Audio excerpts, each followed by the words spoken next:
Hello दोस्तों, स्वागत है आपका हमारे यूट्यूब चैनल में। और आज हम लोग पढ़ने जा रहे हैं पर्यावरण के अंतर्गत परितंत्र के घटक। तो परितंत्र के घटक पढ़ने से पहले मैं आपको बताऊंगा, हम लोग पहले क्या करते हैं, नोट्स पढ़ते हैं, फिर उससे संबंधित 10 से 12 प्रश्न लगाते हैं।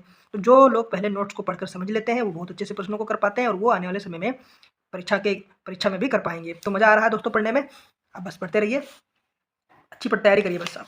नोट देखते हैं, किसी क्षेत्र के सभी जीवधारी, जैसे अब हम लोग हैं, आप एक क्षेत्र को अपने कल्पना में ले लीजिए और वहाँ पे जितने जीव आप सोच सकते हैं, ठीक है, जो भी जीव हैं, जल में रहने वाले जो भी आप सोच सकते हैं उनको सोचिए, ठीक है। वातावरण में उपस्थित अजैविक घटक, अजैविक घटक जैसे क्या है, मिट्टी है, ठीक है, चट्टाने हैं, ठीक है, मृदा है, ठीक है, पेड़ पौधे हैं, मतलब पेड़ पौधे तो जैविक हैं यार, ठीक है। तो ये परितंत्र से का निर्माण करते हैं। तो अब कौन परितंत्र का निर्माण कौन करता है भाई? तो सभी जीवधारी और जो भी ऊर्जा, सूर्य, ये सब है, ठीक है। तो परितंत्र में जैविक अजैविक घटकों से मिलकर हुई एक रचना है। तो हमको भैया एक बात हमको ध्यान ये रखनी है कि परितंत्र क्या है। तो परितंत्र जैविक अजैविक से बनी हुई क्या है, संरचना है, ठीक है। परिस्थिति तंत्र जीवमंडल में एक सुनिश्चित क्षेत्र धारण करता है। भाई अब देखो, बस यहीं पे कथन यही गड़बड़ कर देगा, यहीं पे आपको फंसा देगा एग्जामिनर, यहीं पे आपको फंसा देगा, कूट में ये पूछ लेगा। अब आपको पता ही नहीं है कि सुनिश्चित है या निश्चित है। तो ये क्या है, परिस्थितिकी तंत्र जीवमंडल में एक सुनिश्चित क्षेत्र धारण करता है। परिस्थितिकी तंत्र एक कार्यशील इकाई है, ठीक। प्रत्येक तंत्र खुला तंत्र होता है। परिस्थितिकी तंत्र में प्राकृतिक संसाधन होते हैं तथा अपनी उत्पादकता होती है, ठीक है। ये सब अभी हम लोग पहले वीडियो में पढ़ चुके हैं। तो हम लोग अब दूसरा वीडियो पढ़ रहे हैं, ठीक है। आगे देख लेते हैं। अब हम लोग इस ग्राफ को समझ लेते हैं। जैसे ये क्या है, परितंत्र है, और हम लोग पढ़ रहे हैं परितंत्र के घटक, यानी परिस्थितिकी तंत्र के घटक। तो घटक देखो कैसे होंगे, तो देखो अजैविक होंगे और जैविक होंगे। तो जैविक में भाई जो जिंदा होंगे वो जैविक हैं, जो जिंदा नहीं है तो वो अजैविक होंगे। तो अब हम लोग पहले जैविक घटक कर लेते हैं। तो उत्पादक में कौन आ जाएगा, पेड़ पौधे। उपभोक्ता, तो उपभोक्ता में कौन आ जाएगा, जैसे हम लोग, ठीक है। और अपघटक, जो उस चीज को खत्म करने वाले, अभी कुत्ता मर जाए जैसे, फिर उसको सड़ा गला देते हैं ना उसको।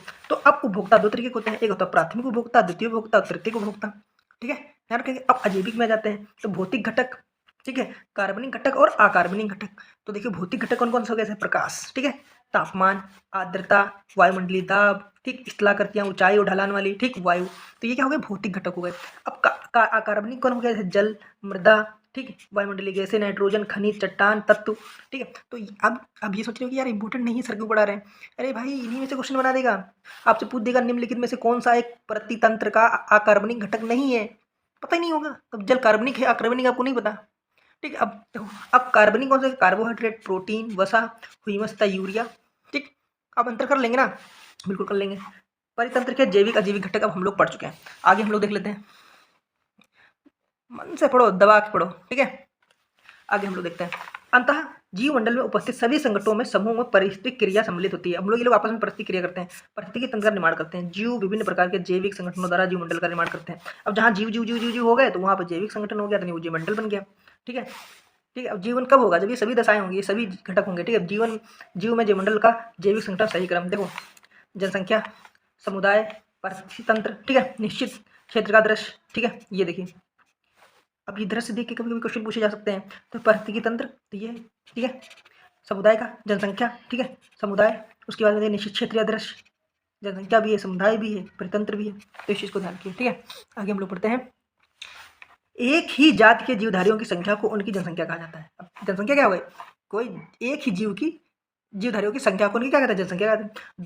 दो से अधिक जनजातियों की संख्या मिलकर क्या करती है, समुदाय बनाती है। कई समुदाय मिलकर क्या बनाते हैं, परिस्थितिकी क्या बनाते हैं, परिस्थितिकी तंत्र निर्माण करते हैं। और तथा एक निश्चित क्षेत्र भूदृश्य में एक से अधिक परिस्थितिकी तंत्र पाए जा सकते हैं, ठीक है। ये क्या हो गया, एक से अधिक परिस्थितिकी तंत्र, ठीक है। तो एक जनसंख्या, एक जीव की जनसंख्या, एक जीव की संख्या जनसंख्या, भाई विभिन्न प्रकार के दो जीवों की जनसंख्या तो समुदाय हो गया, ठीक। और फिर कई प्रकार के हो गया, ज़्यादा हो गए तो जीव समुदाय, ठीक है, तो हो गया परिस्थितिकी तंत्र। और फिर एक क्षेत्र में कई प्रकार के परिस्थितिकी तंत्र हैं, ठीक। ये अलग परिस्थितिकी तंत्र, ये अलग परिस्थितिकी तंत्र, ये अलग परिस्थितिकी तंत्र, ठीक है। चलिए आगे हम लोग पढ़ते हैं, देखते चलते हैं, बस पढ़ते चलो, ठीक है, और समझते चलो, ठीक, ठीक है। तो तंत्र का निर्माण करते हैं, निश्चित क्षेत्र में भूदृश्य में एक से अधिक प्रतंत्र पाए जाते हैं। तो ये बस ध्यान रखिएगा, ये कथन आपको पूछा जा सकता है कि क्या एक क्षेत्र में एक से अधिक प्रतंत्र पाए जाते हैं, तो बिल्कुल पाए जाते हैं, ठीक है।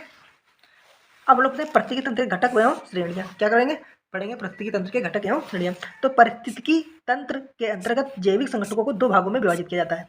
तो एक होते हैं स्वयं पोषित और एक होते हैं परपोषित। तो स्वयं पोषित वो होते हैं जो प्रकाश, मतलब सूर्य के प्रकाश में अपना भोजन स्वयं बना लेते हैं, ठीक। तो क्या होगा, स्वयं पोषित, ठीक है। दूसरे क्या होते हैं, परपोषी, यानी उपभोक्ता, मानव सहित परपोषी जंतु होते हैं, जैसे स्वयं पोषित यानी प्राथमिक उत्पादक और प्राथमिक पोषक द्वारा, ठीक, जैविक तत्वों से अपना आहार ग्रहण करके, और उपभोक्ता द्वितीयक पोषक और द्वितीयक पोषक कहलाते हैं, ठीक है।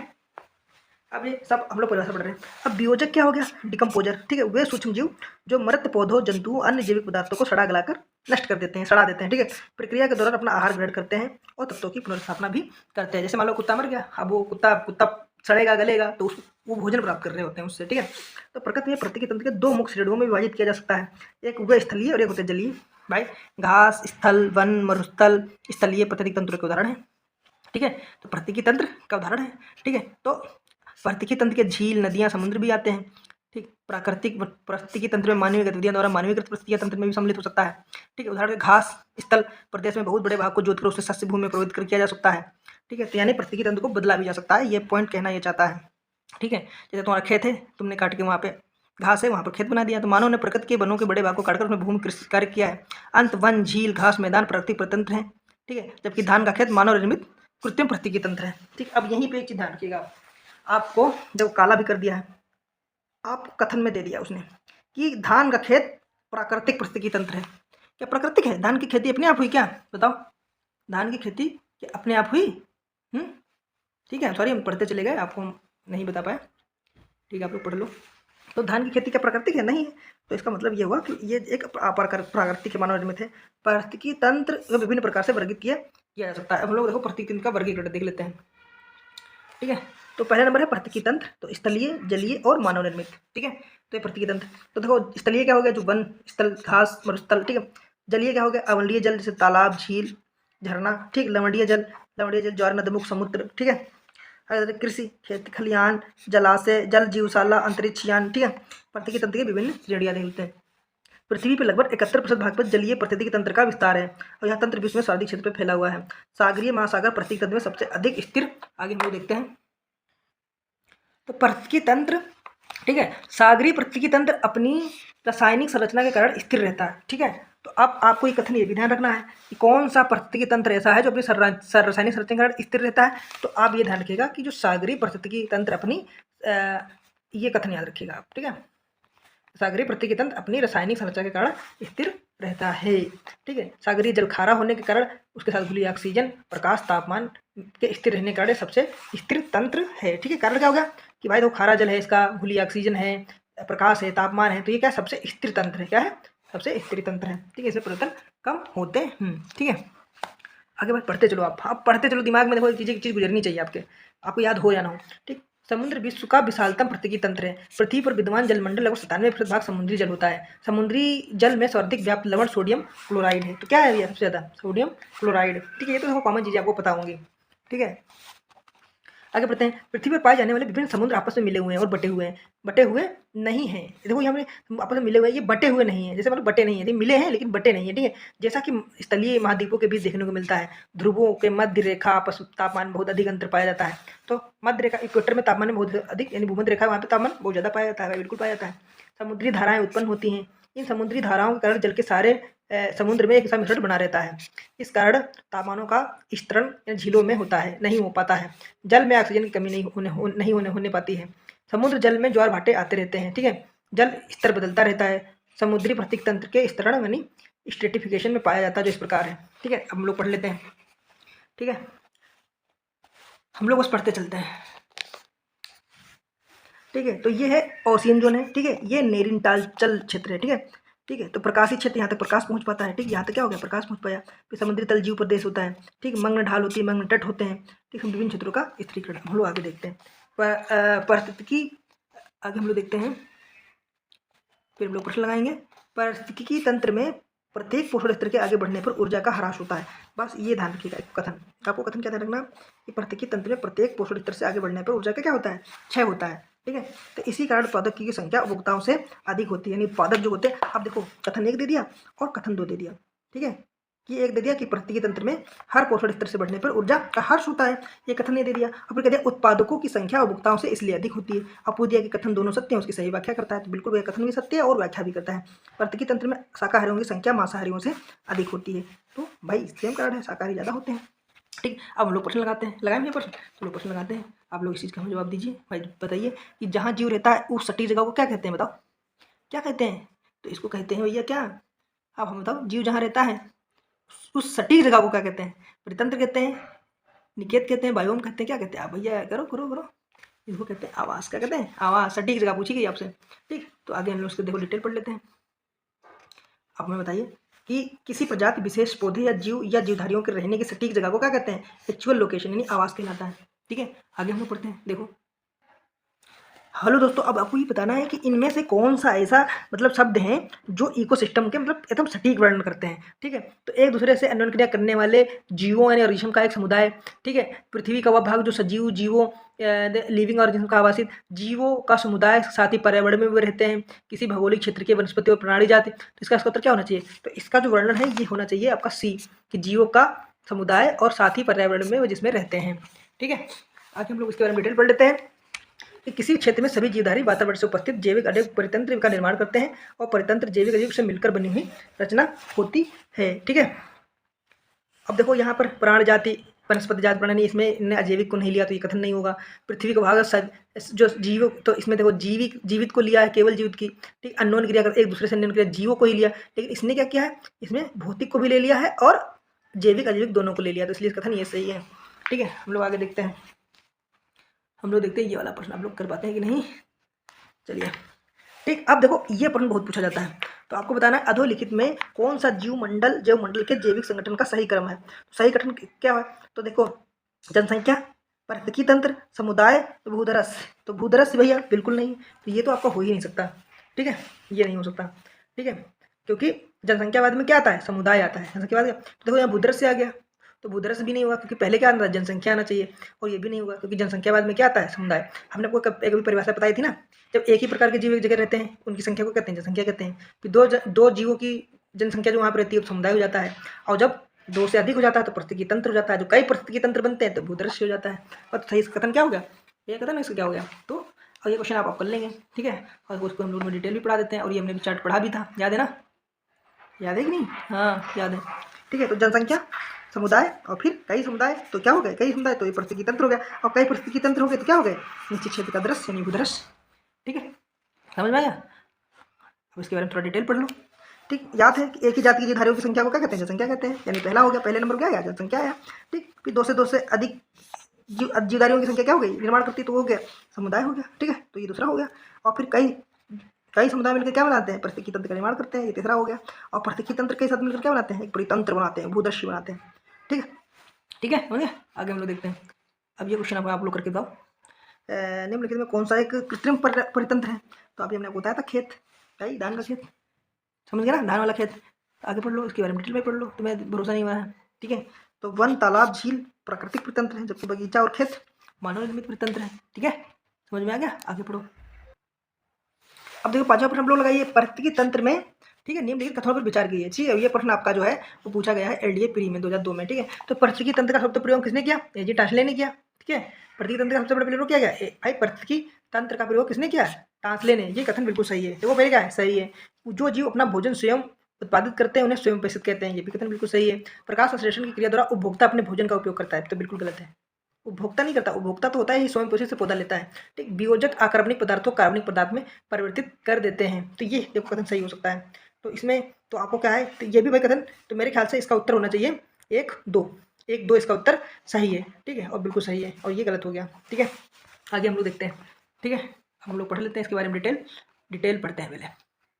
ठीक है, तो क्या क्या डिटेल पढ़ते हैं कि पारिस्थितिकी तंत्र का प्रयोग एनजी टास्ले द्वारा किया गया। ठीक है, पारिस्थितिकी तंत्र के अंदर जैविक संगठनों को दो भागों में विभाजित किया जाता है, स्वयं प्रेषित घटक और परपोषित संगठक। ठीक, स्वयं पोषित जुए होते हैं जो अपना प्रकाश संश्लेषण रसायन क्रिया द्वारा स्वयं निर्मित करते हैं। उपभोक्ता परपोषी होते हैं, वो इस प्रकाश संश्लेषण नहीं करते हैं। वियोजक कार्बनिक पदार्थों को अकार्बनिक पदार्थों में परिवर्तित कर देते हैं, ना कि देखो वियोजिक, तो देखें तो यहाँ पर रहते हैं कि जो है वियोजक जो कार्बनिक पदार्थों को अकार्बनिक पदार्थ में परिवर्तित कर देते हैं। तो वियोजक यहाँ पे क्या है? पदार्थों को कार्बनिक पदार्थों में परिवर्तित कर देते हैं, तो इस हिसाब से तो कथन सही होना चाहिए था। तो यहाँ पे क्या मिस्टेक हो गई है? अच्छा, तो यहाँ पे कार्बनिक पदार्थों को अकार्बनिक में कर देते हैं, बल्कि यहाँ पे क्या किया? अकार्बनिक को कार्बनिक में कर देते हैं। देखो यही मिस्टेक करता है भाई, यही मिस्टेक करता है, तनिक से तनिक इधर कर दिया और आपका एक सवाल गलत हो जाता, पता नहीं होता। तो अब हम याद क्या रखेंगे? हमें याद रखना है कि अकार्बनिक को कार्बनिक नहीं करते हैं, कार्बनिक को अकार्बनिक कर देते हैं, कार्बनिक को अकार्बनिक कर देते हैं। ठीक है, समझ गए? यानी कार्बन को अकार्बन कर देते हैं। ठीक, आगे हम लोग पढ़े। चलिए आगे का प्रश्न आप लोग लगाइए, देखते हैं आप लोग कर पाते हैं कि नहीं कर पाते हैं। ठीक है, चलिए देखता हूँ। ठीक, चलिए लगाओ। ठीक, इकोसिस्टम में निम्नलिखित से क्या सत्य है? तो देखिए, प्राथमिक उपभोक्ता उत्पादक पर न्यूनतम रूप से आश्रित हैं। तो प्राथमिक उपभोक्ता उत्पादक पर न्यूनतम रूप से आश्रित हैं, तो भाई देखो ये कथन सत्य नहीं है। देखो बिल्कुल सत्य नहीं है। आप तो पेड़ पौधे पे ही निर्भर हैं, सब्जी साग पे तो निर्भर हैं। ठीक है, प्राथमिक उपभोक्ता उत्पादकों की संख्या अधिक होती है। तो प्राथमिक उपभोक्ता उत्पादकों से संख्या बिल्कुल नहीं होती, पेड़ पौधे हम लोगों से ज़्यादा होते हैं। ठीक है, उत्पादक प्राथमिक उपभोक्ता से अधिक हैं, तो बिल्कुल ये कथन सत्य है। दूसरा, द्वितीय उपभोक्ता अधिकतम होने के साथ साथ बहुत ही शक्तिशाली है। क्यों शक्तिशाली है? नहीं शक्तिशाली है, ऊर्जा का हर्ष होता जाता है तो बेकार है। ठीक है, आगे हम लोग देखते हैं। ठीक है, पढ़ते चलो भाई धीरे धीरे। पारिस्थितिकी तंत्र में प्रत्येक पोषण स्तर से आगे बढ़ने पर ऊर्जा का हर्ष होता है। ठीक, प्राकृतिक उत्पादों की संख्या प्राथमिक उत्पादों से शाकाहारी अधिक होती है, शाकाहारी अधिक होते हैं ना, तो प्राकृतिक तंत्र में शाकाहारियों की संख्या मांसाहारियों से अधिक होती है। बस इसी में सब है, दिमाग लगाना है। आगे अब ये सवाल आप लोग बताओ, चलो देखो बताओ। ठीक है, अब आपको इसका जवाब देना है। तो आपको बताना है कि पारिस्थितिकी तंत्र में विविध अवयव आपस में एक दूसरे पर निर्भर नहीं है। अरे क्यों नहीं निर्भर है? बिल्कुल है। ठीक है, ये नहीं गलत हो गया कथन। मानव क्रियाओं से वातावरण प्रभावित होता है, तो मानव क्रियाओं से वातावरण प्रभावित होता है, तो भाई ये देखो सत्य है। ये क्या है? ये आपका सत्य है। तो अब इसका उत्तर जो हो जाएगा वो आपका वो हो जाएगा, देखो डी इसका उत्तर सही है कि ए सही, ए गलत है और आर सत्य है। ठीक है, आगे हम लोग पढ़ते चलो।